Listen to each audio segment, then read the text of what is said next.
Production funding for Behind the Headlines is made possible in part by the WKNO Production Fund, the WKNO Endowment Fund, and by viewers like you.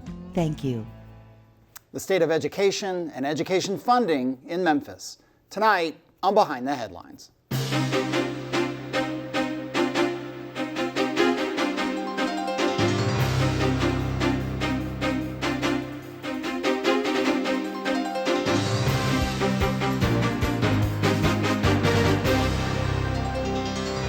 I'm Eric Barnes at the Daily Memphian. Thanks for joining us.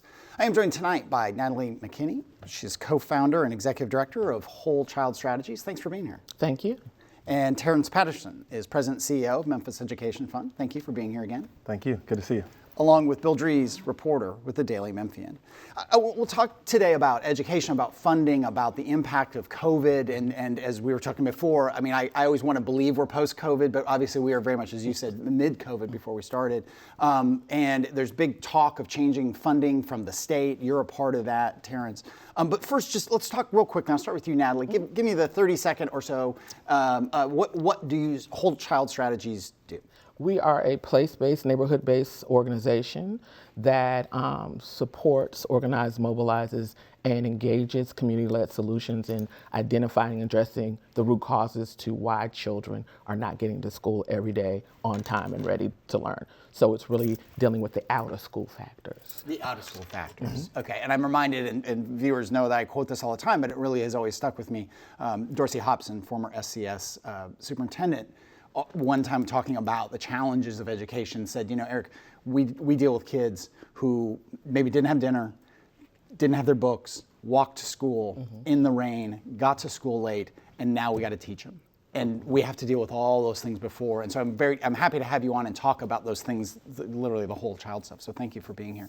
Terrence mentioned Memphis Education Fund does what? Yeah, so we are focused on Memphis. We're focused on improving public education. We are a nonprofit investment fund, so we make investments that support improving public schools, whether that be traditional school systems or also charter schools. And then we also are a convener. We believe that we should bring people together. We should learn from best practices around the country, but then we should also have conversations and dialogue in our communities here in Memphis to make sure that we're talking to each other and we're always striving for continuous improvement. We've done a lot of shows on education in the now I think 11 years that we've been doing Behind the Headlines, and Memphis, even long, you know, before we started, was, you know, was teacher town. It was ground zero for all this innovation, experimentation, testing, the Gates money, the ASD, all kinds of things. What do we know now? And you were also at, for however long at, I don't mean that dismissively, I'm sorry, for how long at Shelby County Schools? You were director of policy and at the Legacy Memphis City Schools. So a total of 10 years between the two. Well, I'll stay with you. Mm-hmm. What works? I think we need to, I don't think we've found out what works yet. We know what doesn't work. Okay. We know that just focusing in on school buildings, focusing just on teachers, focusing just on school leaders, focusing just on curriculum is not the end all and be all to make us lessen the opportunity gap for our less advantaged children, right? So that's why I do the work I do, because I think there's research out there, and it's been out there since we started reform back in the 1990s, that about 60% change in test scores are due to out-of-school factors. We got to deal with, and that just translates to poverty and the stressors that go along with that. Yeah. Sarah, what works and what doesn't? Yeah. So I think focused investment does work. Making sure that you are identifying challenges in a particular community, in a particular school building, and you are very focused on that particular school building community and those children. Right. This is not a one-size-fits-all approach that we can take. I think the other thing that's really important is that school choice matters. We need to make sure that we are providing an option for every student in his or her community to be able to have a higher quality option. And so I think those two things, as we think about the emerging public school system, if we can focus on those, I think that's helpful. And then one thing that we've always known is that the most important factor is the teacher and the leader in that building. And how can we better support our teachers and also support our school leaders to making sure that they have the resources that they need to deliver for children. All right, bring in Bill. Natalie, it is, I don't think anyone with any kind of knowledge at any level about education would deny that what happens before the child comes to school and after the child leaves school is just as vital to making what happens while they're in school relevant to them and something that is productive for them. But is there a tendency in education sometimes to say, yes, that has to happen before and after school, but we're just going to focus on K through 12, and try to find other people to do the before and after part of it. Is the problem so big that people have a problem understanding the scale of it and how to scale it? I think you ask a very important question. I think what we have to understand is that education is a factor in making sure that we ensure that children have productive adult lives. It is not the key. It is one of many systems that have to operate interchangeably and interoperably in order for us to do what we need to do with children. So I think we need to ensure that we're not just focusing on the education system to do something they don't have the expertise or the resources to do. So when we talk about healthcare, when we talk about mental health care, when we talk about transportation, when we talk about food insecurity, the education system was never built to do those things. Right. And those things are not extras. Those are part of the whole cloth, right. for lack of a better term. Right. On it.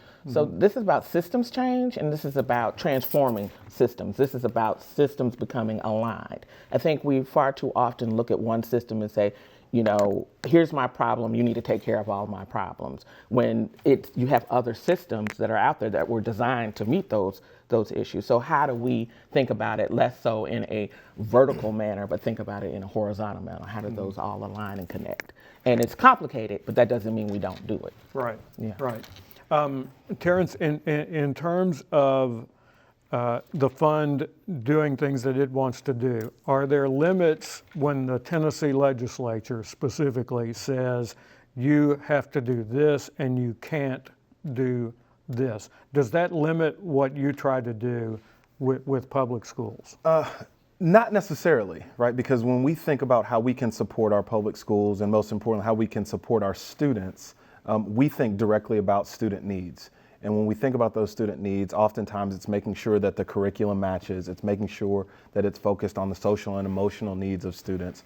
But I think what's really important for us is, if you look back a decade ago, Memphis had 69 or so schools that were on a failing schools list. We have now cut that number in half. Does that mean that those schools are now at the top of the list? Not necessarily, but certainly we are making improvement. And we have found ourselves in a generational challenge, and it's not going to take a year or 5 years to get out of this thing. But what we are seeing is that whether the legislature makes certain rules or guidelines, we still can invest directly in our school systems. We can still make sure we are supporting choice, and we can make sure that we're doing things that are important to support the needs of the student. Natalie, to his point about failing schools and the work that has happened over a lot of years on this, what I've heard people say about the pandemic so often is that it pointed to problems that were already there. It didn't really create a lot of new problems. So from your organization's work, did we lose ground in the pandemic, or did we gain a sense of urgency? I think we gained a sense of urgency. I think it illuminated many of the problems. I think for me, I always said, don't let a crisis go to waste. And so it actually got people focused on the people who had immediate needs, and people realized, oh, this has always been there. It was just now it's amplified, and now we can actually start meeting those needs. Because part of our work is stop coming top down. Ask the people who are being impacted by these systems, ask them what are their needs, and then focus those resources there. And I think that this allowed us to do that. I have so many questions. The system, I want to go really deep for a second. Give me real specific examples. I'm only guessing of when you talk about aligning the systems and approaching a whole, I mean, does that mean working with, it's not having the teacher do everything, right? And it's not necessarily, I assume, having the school system do everything. It's sort of saying, do we have healthcare needs, a child with asthma that's preventing him from getting to school? Do we have food insecurity issues? So we got to work with the food bank to take care of that so they can come to school. And I'm just making those kinds of things up, but is that, walk through maybe an example or two of what that means. So I can give you a real life example. So during the pandemic, when we were trying to figure out how do we ensure that children have access to the virtual learning, right? So you need, in order to have access to the internet, you have to have power, right? You have to have your MLGW. So what we did is we took data, we found out where students were living using their addresses, and we worked with MLGW through one of our partners to ascertain what houses had power or not that were associated with school-aged children being in it, so that you could make sure that we could then get the resources like from the CSA to make sure that they had money to pay for those MLGW bills. So that's what I'm talking about. Okay. Yeah. Do you get resistance? Do people, you can name names, I'm not asking you to name names. Are there people who say, well, that's a nice to have, or that's unnecessary? I think you do. I mean, I don't think anyone tells me that, but. I'm curious the pushback, because I think it sounds great, and it sounds commonsensical, Right. but I guess there's some people who are like, well, people need to take care of themselves and lift themselves up by their bootstraps or something. So that's a falsity that we just need to all just stop saying. It's like we know that we had systems that were created to do exactly what they're doing, which is to have the have-nots, right? Yeah. And so because we know that these systems were set that way, we can't then say they're working exactly how they were supposed to work. And now you can't say, well, that's because, you're further victimizing the victim and blaming the victim for a system that was built this way. So when you think about and I'm not blaming anyone for all of these things, but I'm think about the benefit system, right? When you think about people who are on, who get help, who get benefits. Food, SNAP, yes. For instance, I assume, okay. Part of you getting benefits, qualifying for benefits, is that you're looking for a job.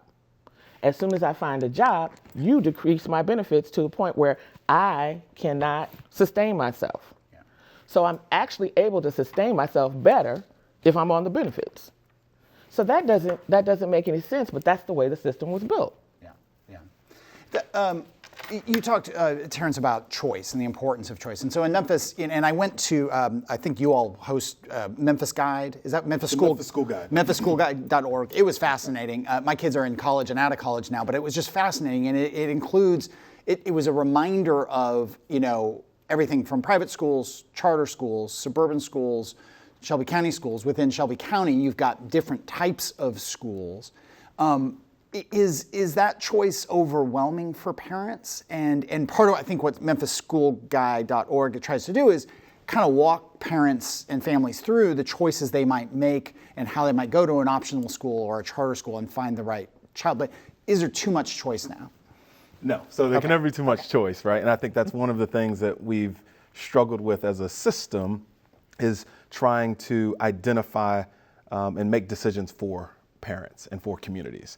And what we've tried to do is make sure that we lay out all of the choices, give all of the information, because that's another piece, is that there is so much information, and making sure that parents and communities understand where the information is, make it easily accessible for them to make the decision so that we aren't making decisions for other folks. So it's not necessarily overwhelming, but it's just important, and it's something, frankly, we've just failed to do on a consistent basis. And one thing I did want to highlight, because Natalie made a really good point, in terms of why it's challenging, it really comes down to partnership.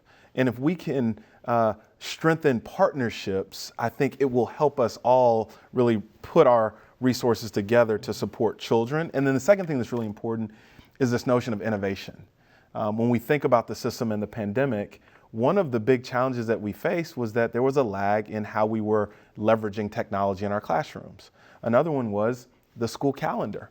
if we had had a different type of calendar, perhaps, where we didn't have a long gap, perhaps there could have been a more continuous engagement with the school system and students. And so I think if we can continue to think about partnership and then innovation, I think we can continue to do our best, again, to just serve kids and serve our communities. Let me bring Bill in. In terms of school choice, we've had several discussions here about housing that revolve around where people want to live and where people choose to live.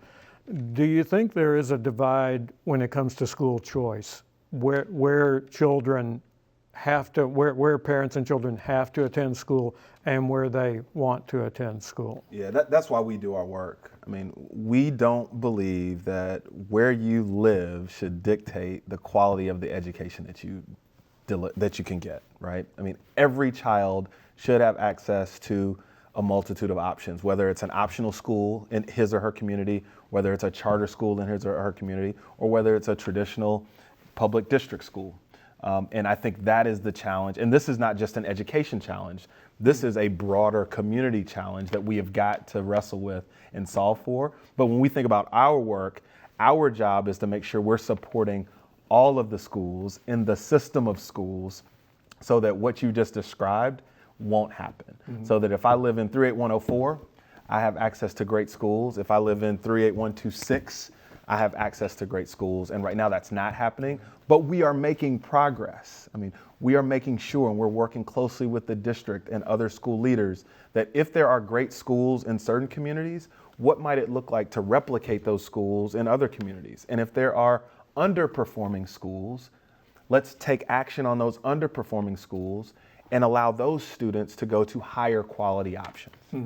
Natalie, your thoughts on that? I mean, some folks might look at that gap and might say, well, the answer is transportation to the better schools. Yeah, and I'm glad that you asked that question, and I'm glad you put it the way you did, because I think people don't think about what choice in the way that we have done it so far, what that has really done to the system. You brought up a great point, that if I live here, I shouldn't have to go across town to have a choice of a traditional or optional or a charter school. It should be a good school within wherever I live.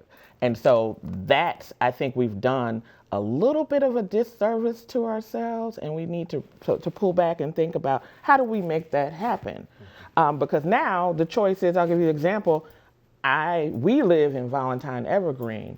Our choices for our children were Valentine Elementary School, and for high school was Manassas.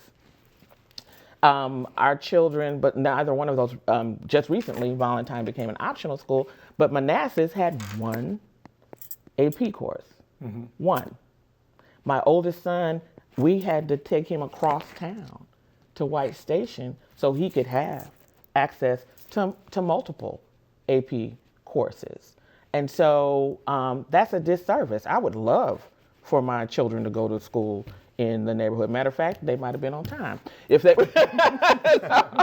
could just walk up to the corner and say, bye. Yeah. And so we have to think about what choice looks like. Does choice mean that I have to get my kid to the best school because this is where the best schools are in these particular neighborhoods? Or is choice really about making sure that I have access and opportunity within my community? And I like the latter of those things. And that's why the work that the district is doing around Reimagine 901 is so vital and crucial, because it is taking a look by community, what do we need to make sure that all students are being served? And we can support that work, making sure that there are the right choices, giving community input, giving feedback, but then also pushing and asking tough questions and saying, hey, why does that community have those 4 or 5 really good schools and this community only has one AP class? And I think it's not until we start having those conversations that we can see the map change and evolve so that this true definition of choice is one that works for all parents and not just a certain group of parents and families. I think a month ago or so, Governor Lee called for a review of the state's funding formula. This gets back to BEP. What is it again? Basic education program. Someday, in my 14th year of doing Behind the Headlines, I'll get a basic education program. It goes back, but this, and I'm just going to quote from the statement from the governor, which was, the state's funding formula to focus on a student investment strategy that emphasizes all students rather than systems, empowers parents to engage in the child's education and outcomes, ensures all students are prepared for post-secondary success, and reflects Tennesseans' values. There are 18 subcommittees around the state working on what that means. It sounds good, but I don't really know what it means. You are on one of those subcommittees, Terrence. What is? I can't. It's one of those things that sounds really good, and you go, but what does that mean? You know, yeah, of course we want those things, but Right. how does that translate? Well, the first thing is, what is the BEP? I mean, when you look at it, it's too darn complicated. Yeah. It's got 46 factors. This is the current BEP. The current formula. Yeah. If you asked 5 people walking down the street, they probably couldn't tell you how to calculate it or what it means. If you ask folks that work in this every day, it would be a challenge for me to explain to you how the funding formula works. So one, it's too complicated. We got to break it down and make it understand. It's complex, but we got to make it understandable. The second thing is, when you look at the other states across the country, not even just our neighbors, the funding that Tennessee students are receiving, it routinely is in the bottom 10 out of 50 states in terms of the money that our students are receiving, anywhere from $9,000 to $11,000 per student. So we've got to invest more in our children. So I think if we can make the formula less complicated and increase the resources that are going to students that are matching with the students' needs, then we can make progress. And, oh, by the way, the formula's been around for 30 years or so and hasn't really been changed. And so I think this is a moment, again, to innovate and evolve how we think about it. And what's important is that we need to base it on the student's needs. It should be an equitable formula. Not every student needs the same things, right? There are certain students that may need greater levels of support from a social emotional standpoint. There may be gifted students that need certain resources. And so that formula really should focus on the diverse needs of the students in a diverse set of communities. Somebody who I was talking to about this change, this form, and the way this is worded, and this kind of this guiding principle said, oh, they want vouchers. Is this, I mean, that basically if you're going to be more student-centered and family-centered and parent-centered, and you have a legislature and a governor who, it's a supermajority of Republicans, and there's a lot of pressure to go down the voucher road. Is that part of the conversation that on the subcommittee you're on, is that we need more vouchers and to give parents more choice? Yeah, so not a part of the conversation at the moment. What's important is listening to the community, making sure we understand what parents and students need.